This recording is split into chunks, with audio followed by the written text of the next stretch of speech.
Bien. Pour les coordonnées cartésiens polaires, j'aurais vraiment besoin du fait d'importer un document. Pour les coordonnées Cartésien polaire.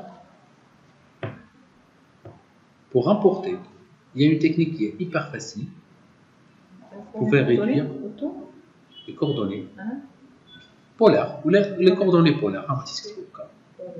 Okay. Vous prenez un fichier PDF okay, que je veux vous envoyer par la suite. Vous le glissez directement vers AutoCAD. Vous gardez la sélection et vous l'insérez dans ce plan de travail. Okay. Attendez. Ici, il vous affiche un message. Il faut très bien lire les messages au niveau de AutoCAD. Entrez un numéro de la page. D'abord, c'est juste, il y a une seule page. Donc, je clique sur Entrée, parce que c'est une. Par la suite, il vient de vous dire spécifier le point d'insertion. Pour moi, je clique n'importe où. Ça peut être le point d'insertion. Je clique. Spécifier le facteur de l'échelle, ou 1. Échelle égale à 1, c'est-à-dire la taille réelle. Si vous voulez augmenter la taille de dessin, c'est multiplié par 2. Si vous voulez plus, c'est multiplié par 3. D'accord? Je clique sur Entrée. Par la suite, il faut spécifier la rotation, ou bien l'axe de la rotation. Au moins, c'est 0 pour qu'il soit bien inséré. Voilà le dessin. Autre chose, j'aimerais bien, voilà, c'est bien. Bien. Autre chose, je veux par exemple dessiner mon plan de travail avec une manière qui est hyper professionnelle. Dans ce cas, je clique sur le petit moins qui se trouve ici, contrôle de la fenêtre, liste des configurations de fenêtre, de verticale ou bien horizontale, comme vous voulez. C'est quoi la différence? Il n'y a rien, mais c'est tout simplement le fait que je viens de diviser l'écran à les deux parties. Je clique ici ou ici pour sélectionner la fenêtre. Je zoome ici un tout petit peu pour recadrer le plan de travail. Je clique ici et je me déplace pour retrouver le bon endroit où je peux dessiner. Je prends la ligne et je veux vraiment dessiner la première. Okay? C'est une ligne de 70 avec les coordonnées polaires ou bien la valeur polaire de 25. Je clique un clic simple. Okay? Et je mentionne arrobas.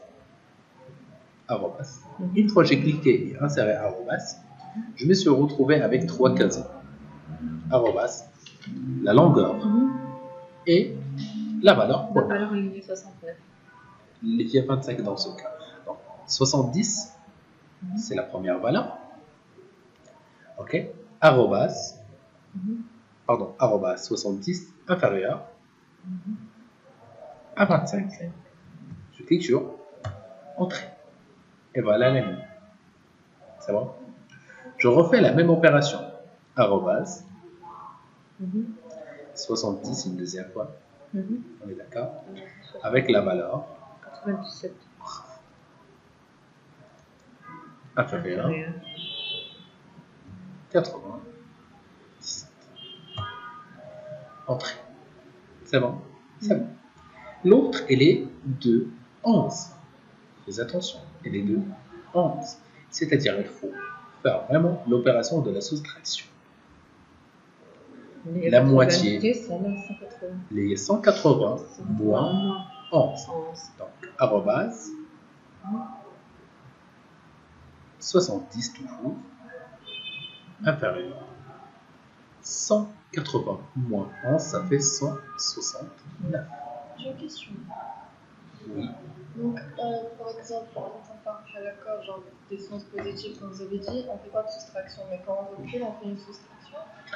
Un tout petit peu. C'est selon la cotation donnée. C'est tout simplement selon la cotation donnée. Par exemple, il vaut mieux ici le fait d'insérer 169.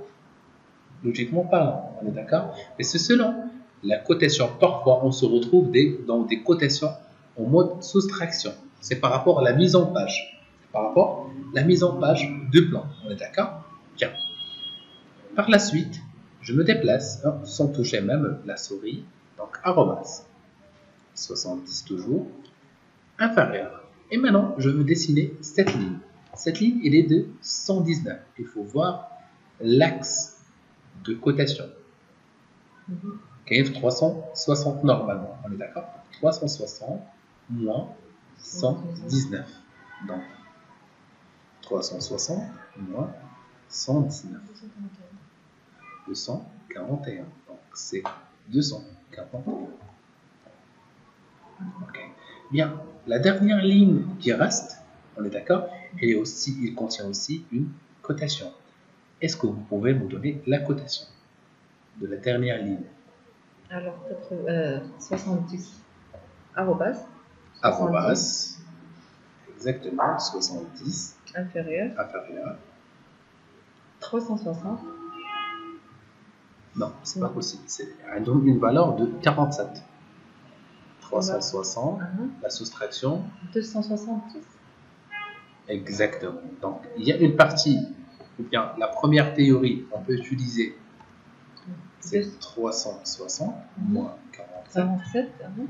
c'est 313. Mhm. Ou bien on peut tout simplement Clôture. clôturer. Je clôture.